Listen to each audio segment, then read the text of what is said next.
아버지, 우리들을 사랑하셔서 주님의 형상 닮은 사람으로, 주님의 성품 닮은 사람으로 우리를 만들어가 주시니 감사합니다.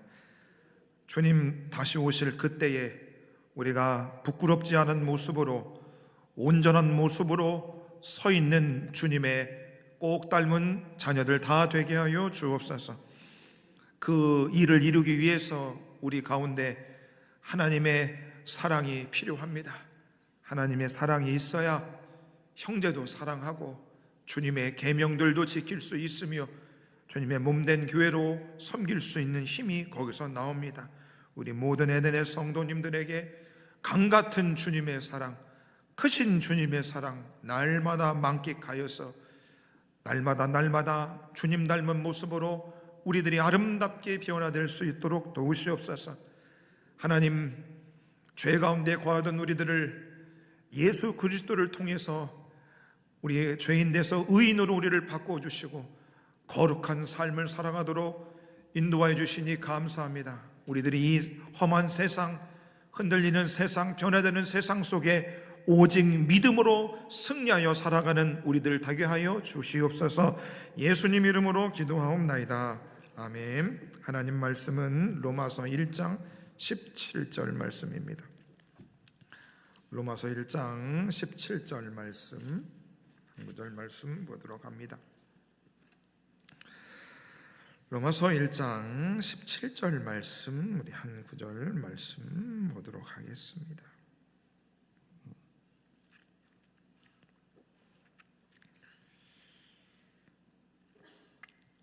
로마서 1장 17절 말씀, 신약 239쪽입니다.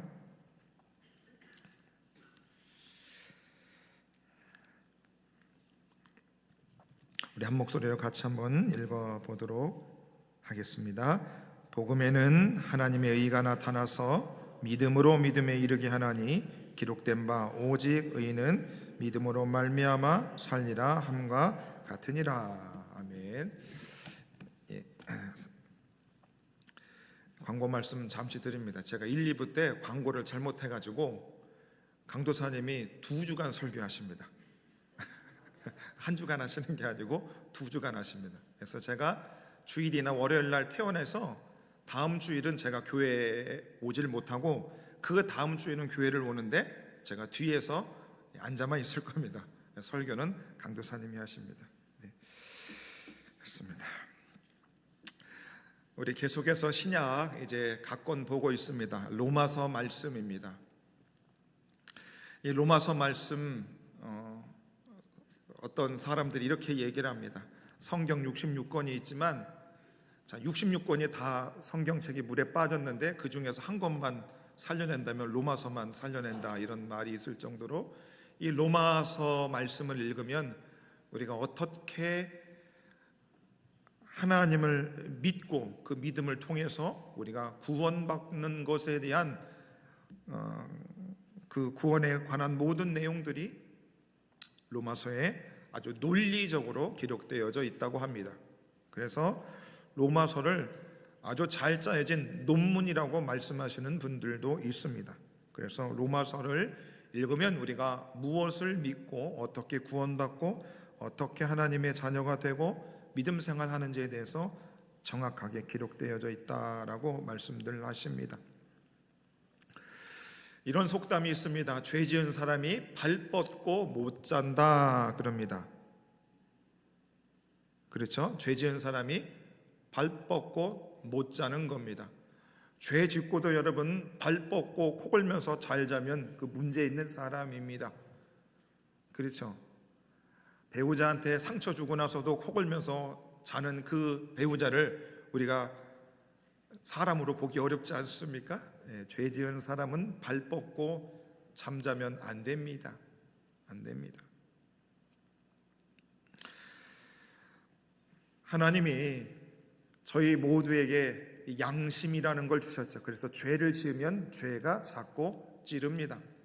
분명히 송곳이 나를 찌르지 않는데 양심이 우리 속에서 찌릅니다.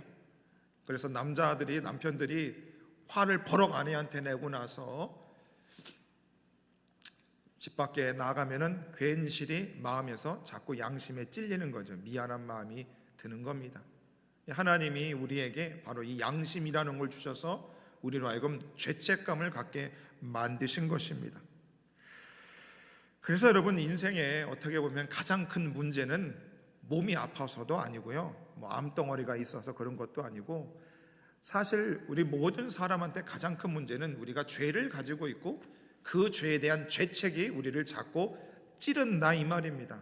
나이 많으신 분이 인생을 이제 정리하려고 가만히 생각해 보니까 젊은 시절부터 그 누군가에게 죄를 짓고 그 죄를 지은 것 때문에 늘 마음에 부담감이 있으신 것입니다. 그래서 때가 다 돼서 그 사람한테 수소문해서 연락을 해서 내가 그때 당신한테 죄를 지어서 미안합니다. 그 죄책이라고 하는 이 죄가 자꾸 나를 찌르는 겁니다.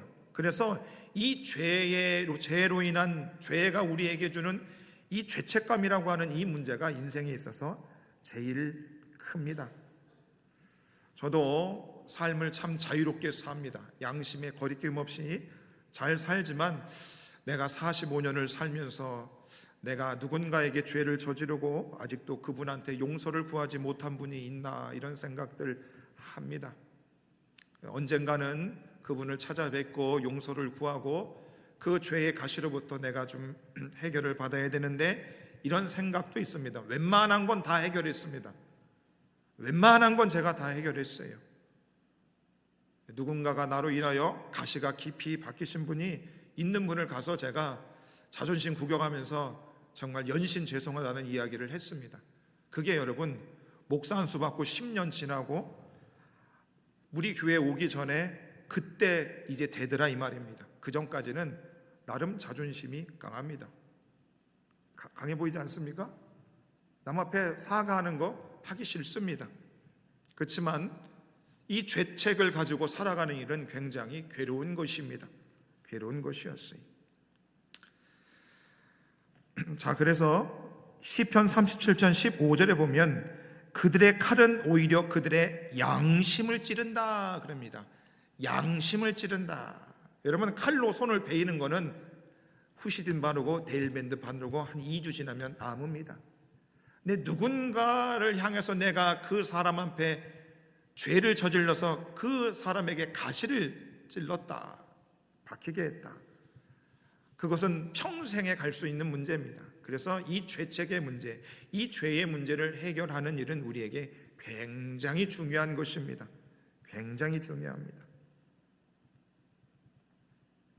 그래서 오늘 이 로마서는 바로 저와 여러분들, 온 인류를 향해서 이렇게 말합니다. 너희들은 모든 사람이 죄를 범하였음에 하나님의 영광에 이르지 못했다 그럽니다.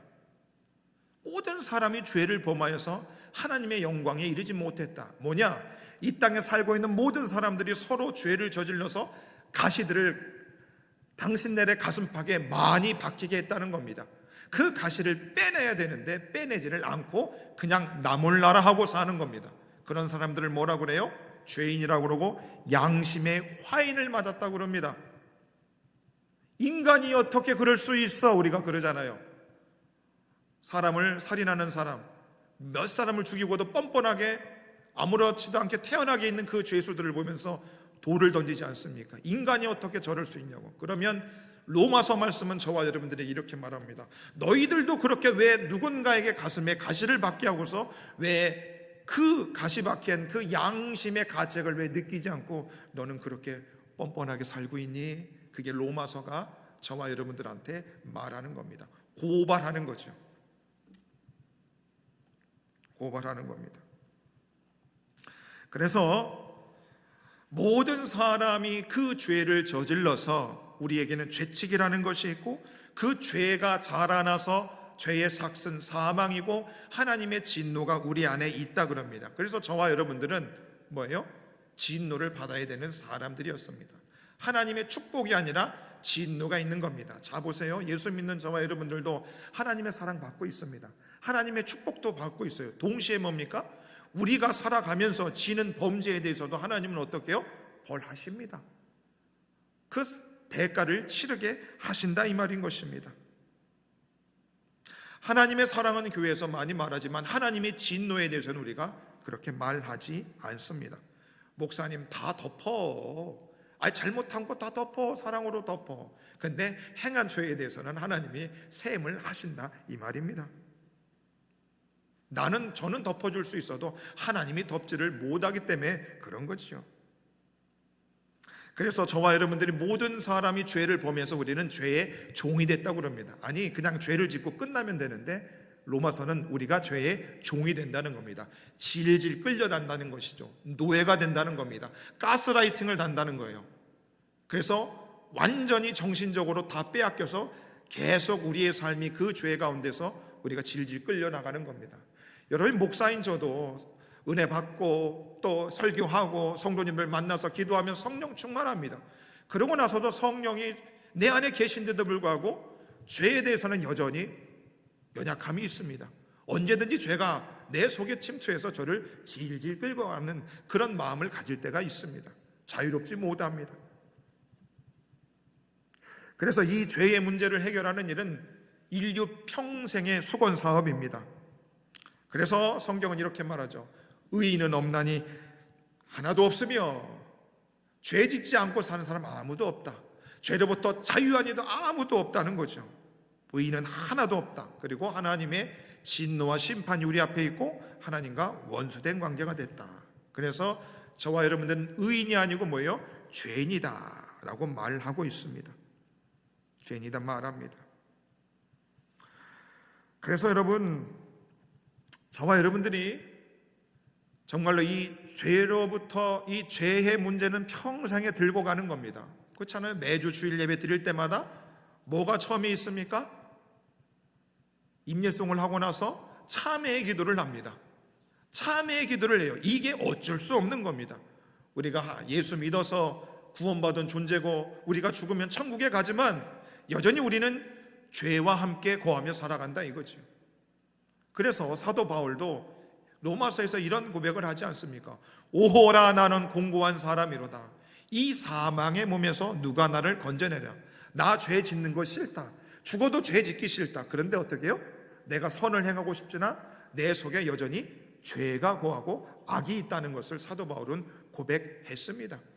사도의 사역을 하면서도 바울 안에 악한 마음이 있었고 죄를 여전히 짓고 있었다. 그는 인정하고 있습니다. 인정하고 있습니다. 그래서 여러분 누구든지 예수 앞에 나와서 나 죄 없어 이렇게 말하는 사람은 좀 문제가 있는 겁니다. 아니 많은 문제가 있습니다. 그래서 우리에게는 의라는 게 없어요. 오름이라는 건 없는 겁니다. 그름이 있는 거죠. 잘못됨이 있는 것입니다. 그런데 오늘 1장 17절에서 복음에는 하나님의 의가 나타나는 겁니다. 자 보세요.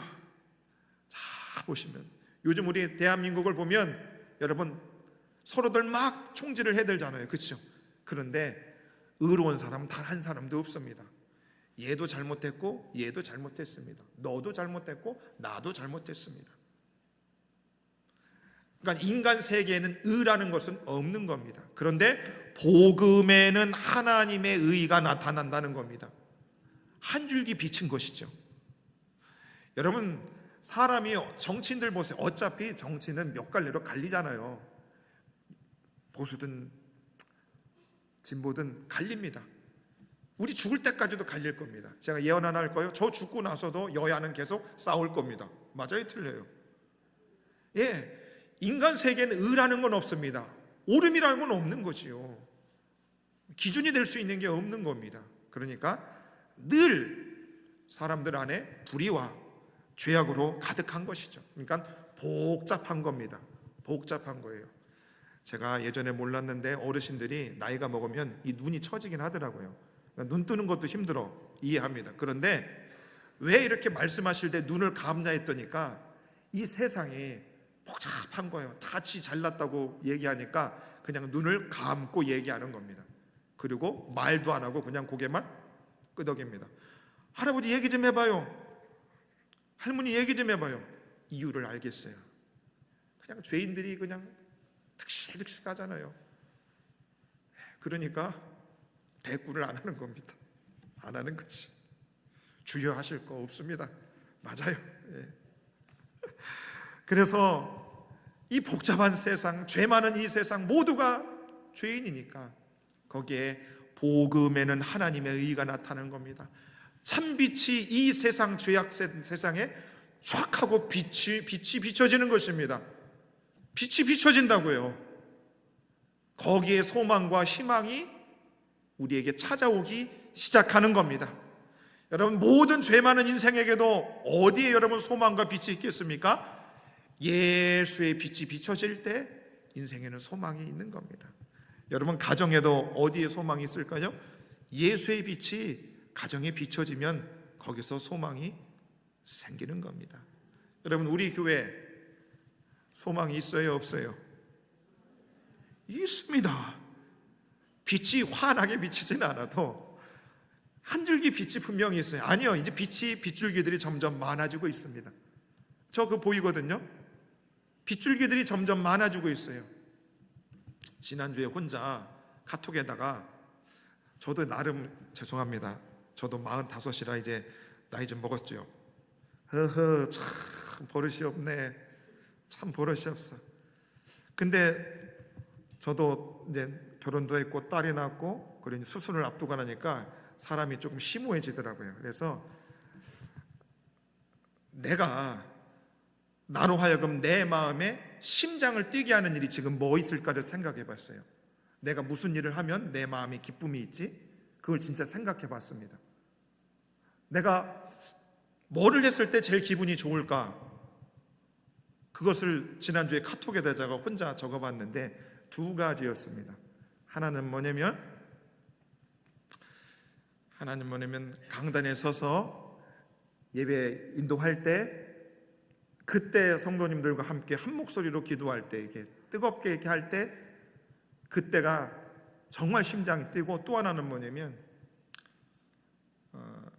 우리 성도님들이 이렇게 예배 마치시고 서로 식사하시면서 또 서로가 서로를 인간의 사랑이 아닌 주님의 마음으로 서로들을 위할 때, 주님 앞에 자신의 삶을 드리는 모습을 볼 때에 제가 심장이 뛰는 겁니다. 너무 기분이 좋더라고요. 아내를 본다고 심장이 뛰는 게 아니고, 성도님들이 그렇게 주님의 사랑으로 마음을 펼쳤을 때 서로를 위할 때, 그때 심장이 제가 많이 뛰었습니다. 너무 뛰었어요. 이건 삼천포로 빠진 이야기입니다. 2가지 이야기. 그래서 여러분, 복음에는 하나님의 의가 나타나는 겁니다. 그래서 죄악된 세상에 의로운 빛이 비춰짐으로 소망이 생기는 것이죠. 그래서 복음에는 하나님의 의가 나타나서 믿음으로 믿음에 이르게 하나니 오직 의인은 믿음으로 산다는 겁니다. 자, 의가 없을 때는 모두가 죽는 겁니다. 죽음뿐이 없어요. 사망뿐이 없습니다. 그런데 복음에 하나님의 의가 딱 나타나니까 뭐가 나타나요? 살리라, 믿음으로 살리라. 이 살아남이 생겨나는 것이죠. 산다는 겁니다. 하나님의 의가 있는 곳에는 뭐가 있다? 생명이 있고 영생이 있는 것입니다. 영생이 있다니까요. 그래서 죄인된 우리에게 의인이 될 수 있는 의의 길이 열려지기 시작한 겁니다. 무엇을 통해서요? 복음을 통해서. 복음을 우리가 받아들임을 통해서 우리는 새로운 빛, 의의 길로 빛이 우리에게 열려지게 되었다, 성경은 말하고 있습니다. 그래서 로마서 3장 20절에 보면 율법의 행위로 그의 앞에서 의롭다 하심을 얻을 육체가 없다는 겁니다. 법으로는 하나님 앞에서 옳다 인정함을 받을 사람 아무도 없다. 왜? 다 죄인이기 때문에 그렇다. 죄인이기 때문에 그렇다. 자, 그런데 뭐냐면 우리가 믿음으로 의롭다함을 얻을 수 있는 겁니다. 그러면서 로마서 4장에서 아브라함 이야기를 바울은 이야기하고 있습니다. 자, 아브라함이 100세가 되어 사라 90세가 돼서 애를 낳을 수가 없어요. 그런데 몸이 죽은 것 같았으나 하나님의 주신 그 말씀을 확실히 믿었어요. 믿음이 없어 하나님의 약속을 의심하지 않고 믿음으로 견고하여져서 하나님께 영광을 올려드리고 약속하신 그것을 능히 이루실 줄을 확신하였으니 하나님이 그것을 의로 여겼다, 이렇게 됩니다. 그래서 여러분, 저와 여러분들의 인생이 더 신명나고 살맛나는 인생이 되려면 하나님이 저와 여러분들에게 약속해 주신 이 말씀을 어떻게 해요? 믿음이 약하여지지 않고 능히 이루실 줄로 뭐라고요? 확신할 때에 우리 인생의 삶이, 생명이 비춰지는 것입니다. 그래서 오늘 찬양도 이 눈에 아무 증거 아니 배어도 믿음만을 가지고서 능히 걸어가는 겁니다. 주님의 약속의 말씀을 확실히 믿고 능히 믿고 약하여지지 않으면 거기에 하나님의 의의 그 빛이 우리에게 비춰져서 우리의 어떻게 해요? 인생이 살아나는 인생을 살게 된다는 겁니다. 그래서 로마서 4장 24절에 보면 의로 여기심을 받을 우리도 위함이다. 아브라함이 몸이 죽은 것, 사라의 몸도 이미 잉태할 수 없는 몸이 됐어요. 생리가 끝났는데 죽은 것 같았으나 하나님의 약속을 의심하지 않고 믿음이 약하여지지 않고 확실히 믿으니 하나님이 그것을 의로 여겼듯이 저와 여러분들도 어떻게 해요? 불가능할 것을 어떻게 해요? 믿을 때에 그 믿음을 하나님께서 의로 여기셨다.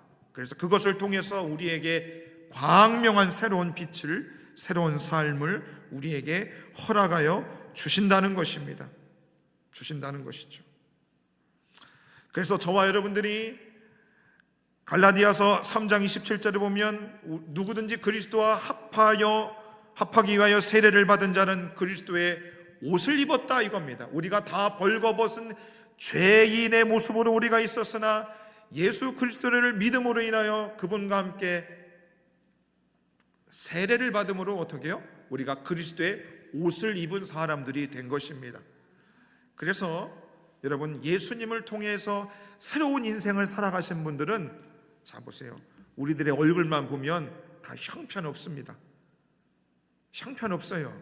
그런데 저분도 그리스도의 옷을 입으신 분이라고 우리가 믿어지면 어떻게 해요? 그분을 다르게 바라보게 되고 다르게 대할 수밖에 없는 것입니다. 우리를 그리스도의 옷으로부터 우리를 벗겨내면 우리는 형편없습니다. 그러니까 우리 안에서 상대를 향해서 그리스도의 옷을 입은 분으로 우리가 믿지 않고 그것을 우리가 담아내지 않으면 어떻게 해요? 우리는 그 죄인된 벌거벗긴 그 사람을 향해서 계속 정죄할 수밖에 없는 것입니다. 저와 여러분들은 그리스도의 의의 옷을 덧입은 사람들이 되었습니다. 그러니까 절대로 예수 그리스도로 입은 그 옷을 어떻게 해요? 내 스스로 벗어내면 안 됩니다. 여러분 스스로 다른 사람이 그리스도의 옷 입은 것을 여러분 벗겨내시면 안 돼요. 왜요? 옷 벗기면 부끄럽고 흉하거든요.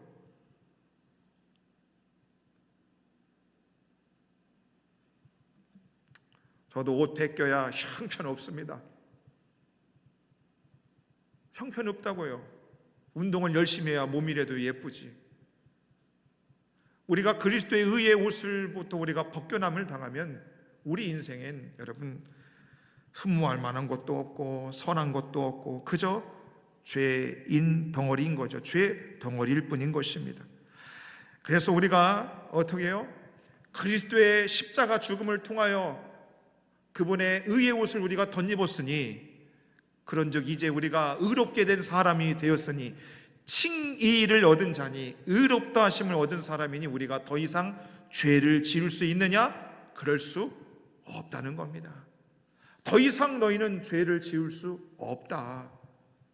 그리스도의 죽음을 통해서 너희에게 그 벌거벗음을 다 십자가로 감추어 줬는데 어떻게 다시 죄를 더 지으리요? 그럴 수 없다는 겁니다. 그러니 여러분 죄 짓지 마십시오. 웬만하면 여러분 죄 지으려고 하지 마십시오. 그러면 우리는 그리스도의 이 고난과 그 부활을 준비하는 이 사순절을 우리가 헛되게 보내는 것입니다. 어떻게 해서든지 우리가 죄 짓을 수 없는 존재라는 것을 알고 우리는 멈출 수 있어야 하는 것입니다. 그래서 로마서 6장 13절에 보면 너희 지체를 불의의 무기로 내주지 말고, 불의의 무기로 죄에게 내주지 말고 너희 지체를 의의 무기로 하나님께 드리라 라고 말하고 있습니다. 여러분, 우리가 예수님의 구속하심을 받았으면 이제 더 이상 죄의 불의의 무기로 쓰임받아서는 안 되잖아요. 언제까지 우리가 마귀의 종이 돼서 마귀의 종로로 타면서 사람을 죽이는 일에만 우리가 혈안이 될 수 있겠습니까? 그러면 안 되는 거지요. 그러면 안 되지요. 우리의 지체를 어떻게 해요? 의의 무기로 우리가 될 수 있으면 드려져야 되는 겁니다. 그래서 어떻게 해요? 하나님의 의에 있는 곳이 뭐가 있다고요? 생명에 있는 곳입니다. 그래서 주님의 의를 덧입은 우리들은 어떻게 해요? 우리의 가는 곳마다 죽었던 곳이 살아나야 되는 것이죠. 생명이 나타나야 하는 것입니다. 나를 만나는 사람이 나를 만나고 나서 야, 더 이 세상 못 살겠다, 에이씨 더러운 세상, 이러면 안 되고, 우리를 만나고 나면 사람들이 살 힘이 생겨나야 되는 것입니다. 주님을 더 믿어봐야 되겠다, 힘들어도 더 해봐야 되겠다라고 하는 긍정적인 마음이 생겨나야 하는 것입니다. 여러분을 누군가가 여러분을 만나고 났는데 교회를 휙 하고 떠나버려요. 그러면 안 된다 이 말입니다. 우리가 더 이상 죄의 불의의 무기로 쓰임받을 수 없다, 로마서는 저와 여러분들에게 말하고 있습니다. 그래서 그런즉 어찌하리요? 우리가 법 아래 있지 않고 은혜 아래 있으니 죄를 지으리요? 그럴 수 없느니라 말씀하고 있습니다. 그래서 저와 여러분들 이제 보십시오.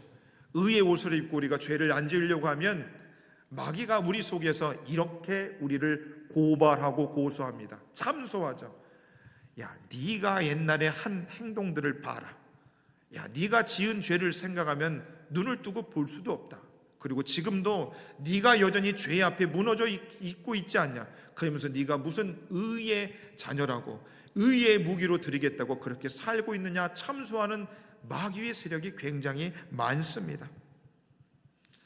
그런데 그것에 대해서 여러분 너무 연연해하지 마십시오. 불신자들이, 비신자들이, 또 비아냥거리는 사람들이 저와 여러분들을 향해서 네가 전에는 그러고서 무슨 네가 기도를 하겠다고, 네가 무슨 봉사를 하겠다고 이렇게 말하는 사람들에 대해서 로마서 8장 33절은 저와 여러분들에게 이렇게 위로의 말씀을 주십니다. 누가 능히 하나님께서 택하신 자들을 고발하리요? 의롭다 하시는 하나님이시니. 나의 죄투성인 나에게도 하나님이 나를 의롭다 칭하시고 여기셨다 이 말인 겁니다. 누가요? 하나님이 나를 의롭다 하셨다는 겁니다. 그러니 누가 우리를 고발하겠습니까? 남이 여러분들에게서 뭐라고 하는 거에 대해서 여러분 연연해하지 마십시오. 의롭다 하심을 말씀해 주신 분은 바로 우리 하나님 아버지께서 우리에게 그렇게 해 주신 것입니다. 그래서 여러분 이제 저와 여러분들로 하여금 뭐예요? 그 죄 많은 세상에 죄로 가득한 인생 살아간 죄책감에 가득한 우리들, 그 문제를 해결하지 못했던 우리들을 향하여 예수 그리스도를 통해서 의를 주시고 의로운 자라 칭하여 주셨습니다. 그러므로 우리는 어떻게 해요? 율법 아래 있는 자들이 아니고 은혜 안에 있는 자녀가 되어서 의로운 주님의 빛을 바라보고 생명의 길을 걸어가게 되는 것입니다. 그래서 로마서 8장에 보시면 이런 말씀이 있습니다. 그러므로 이제 그리스도 예수 안에 있는 자에게는 결코 정죄함이 없느니, 마귀가 우리를 고소하고 고발해도 나 자유함을 얻었네. 이는 그리스도 예수 안에 있는 생명의 성령의 법이 죄와 사망의 공에서 너를 해방하였습니다. 그랬습니다. 평생에 가슴 깊이 박혀있던 그 가시와 같은 죄책을 어떻게 해요? 그리스도 예수의 생명의 법이 우리를 해방시켜 주신 것입니다. 그러므로 누구도 우리를 정죄할 수 없는 것입니다. 없는 것이. 그래서 여러분 주님을 통하여서 죄로부터 정죄함을 면한 사람, 그리고 생명의 성령의 법에 다스림을 받아 해방된 사람들은 여러분 우리가 이 세상에 세상에 그렇게 매여 있지 않습니다. 자유하게 살아가는 것입니다. 왜요? 주의 의를 덧입은 자들이 되었기 때문인 것입니다. 자, 그러면 우리가 이제 의를 입은 사람으로서 우리가 어떻게 살아야 되는가? 로마서 12장 1절에 보면 그러므로 형제들아 내가 하나님의 모든 자비하심으로 너희를 권하노니 너희 몸을 하나님이 기뻐하시는 거룩한 산 제물로 드리라는 겁니다. 지난 시간 죄 짓냐고 인생 너무 많이 탕진했잖아요. 이제 그거 청산했으니까 이제 하나님도 우리의 죄를 덮어주셨으니까 어떻게 해요? 이제는 거룩한 산 제물이 돼서 그렇게 의의 무기로 살라는 겁니다. 개가천선하라는 거죠. 개가천선하라는 겁니다. 로마서 13장 14절에 보면 이런 말씀이 있습니다. 오직 주 예수 그리스도로 옷 입고 정욕을 위하여 육신의 일을 도모하지 말라 그럽니다. 오직 그리스도 예수의 의의 옷을 입고 정욕을 위하여 육신의 일을 도모하지 말라 그럽니다. 육신의 일을 도모하지 말라. 너희는 값으로 산 것이니 이제 주님의 것이 되었으니 그 삶을 살아가라 말씀하고 있습니다. 사랑하는 여러분, 우리가 한평생 죄의 종이 되어서 각종 불의를 행하며 우리가 살아온 우리들입니다. 하지만 우리를 위해서 대신 고난당하신, 정죄받으시고 죽으셔서 우리에게 의의 옷을 입혀주신 예수님을 통해서 의인된 여러분들이요, 아브라함이 하나님에 대한 믿음이 약하여지지 않고 확실히 믿고 나아가 그것을 의로 여기셨던 것처럼 세상 흔들리고 변하는 이 세상 가운데 오직 믿음으로 이기며 승리하는 저와 여러분 되기를 바라겠습니다. 예수 그리스도를 믿는 믿음으로 저와 여러분들 이제 죄의 무기로 우리의 인생을 드리지 말고 하나님의 의를 위하는 인생, 주님의 도구로 귀하게 드려지는 그런 산 제물로 살아갈 수 있는 저와 여러분 되시기를 주의 이름으로 축원해 드립니다. 함께 말씀을 놓고 이렇게 기도합니다.